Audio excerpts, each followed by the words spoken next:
Bienvenidos una vez más a Ficciones, yo soy Carlos y vamos a seguir con esta sección donde vemos libros de cuentos. El día de hoy nos toca ver Socorro, 12 cuentos para caerse de miedo, un libro escrito por la argentina Elsa Bornemann.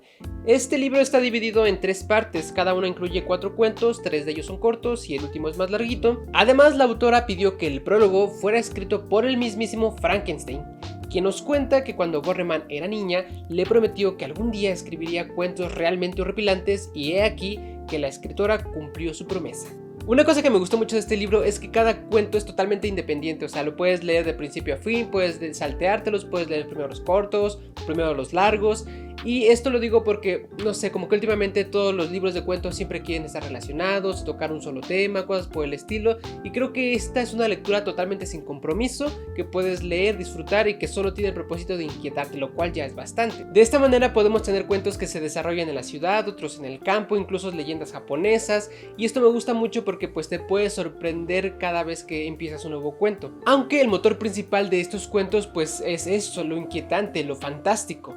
Y desde la primera parte se ve este propósito. De aquí mi cuento favorito fue Manos, la historia de 3 amigas que se quedan en la casa de campo de una de ellas y por situaciones de la vida pasan una noche solas en el cuarto y para no pasar miedo deciden tomar sus manos en la oscuridad, pero al otro día se dan cuenta de que sus camas no estaban lo suficientemente juntas como para tocarse. Lo genial es que ese hueco, ese vacío al que no se le encuentra ninguna lógica, es precisamente lo escalofriante. Este cuento es una joyita de lo fantástico, porque demuestra que sin monstruos puede existir lo inquietante. Pero eso no quiere decir que no haya monstruos en este libro, porque sí, los hay. En la segunda parte aparece precisamente un monstruo, demasiado complejo diría yo.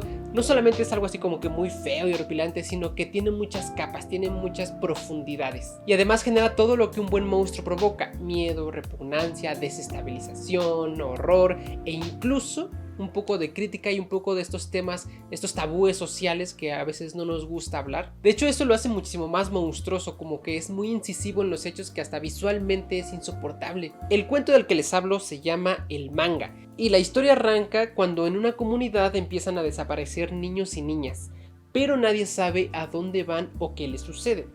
El cuento es narrado por uno de los niños desaparecidos y narra todo lo que vivió en aquel rapto. Y es ahí cuando el monstruo se deja ver totalmente. Hay una animalización, literalmente una metamorfosis impactante que sucede frente al protagonista y a nosotros también. Sin embargo, esta historia la está contando cuando él ya es un adulto. Es decir, que este cuento trata la traumatización infantil a causa de un adulto. Es bastante fuerte, la verdad. Como ya dije, la mayoría de estos cuentos pues se adscriben a la literatura fantástica, ¿no? Por sus temas, sus tópicos, su construcción, pero el último, el que cierra todo este libro en evidentemente la tercera parte, pues este más bien es un poco de ciencia ficción, ¿no? Pero no por ello quiere decir que es menos inquietante. Y este cuento se llama Modelo XZ-91. Ya desde el título se puede ver, ¿no? Así súper locochón tecnológico todo esto. Y bueno, este cuento trata la historia de un niño que es fabricado con el propósito de explotar en la escuela a la que van a meterlo, que es un colegio de élite donde van hijos de diplomáticos de todo el mundo. Y aunque pues desde el título se deja claro que el niño es un robot, la gente con la que se rodea en la escuela pues no lo sabe y eso causa extrañeza, la irrupción de este niño raro en un mundo de humanos. Sin embargo, poco a poco este niño androide se va relacionando con Zelda, que es una niña de su salón, hasta tal punto que decide contarle mediante una carta toda la verdad acerca de su naturaleza cyborg. Es bastante interesante porque al final de este cuento pues se deja ver la manipulación diplomática e institucional sobre las catástrofes, ¿no? Que incluyen pues vidas humanas. Además, este niño bomba, por decirlo así, pues que prácticamente es un arma, cobra un sentido siniestro al reflejar hasta dónde es capaz de llegar el humano cuando quiere hacer daño.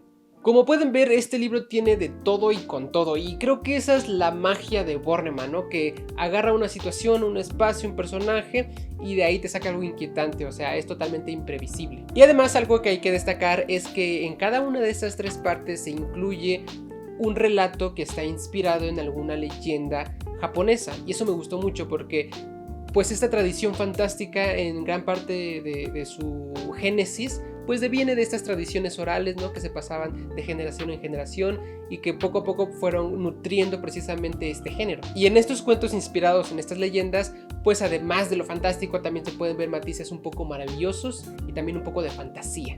Por todo esto, por el manejo tan preciso de la escritura de Bornemann, por construir sus cuentos de forma tan exacta y descolocar al lector, por su versatilidad, por inspirarse en las historias japonesas, por no subestimar sobre todo a los lectores y no romantizar la infancia, ya que pues hay cuentos de maltrato, de muerte de los hijos, del secuestro, de los traumas, de la instrumentalización. Pues por todo esto creo que este libro es verdaderamente apoteósico, inquietante y sí, gozoso.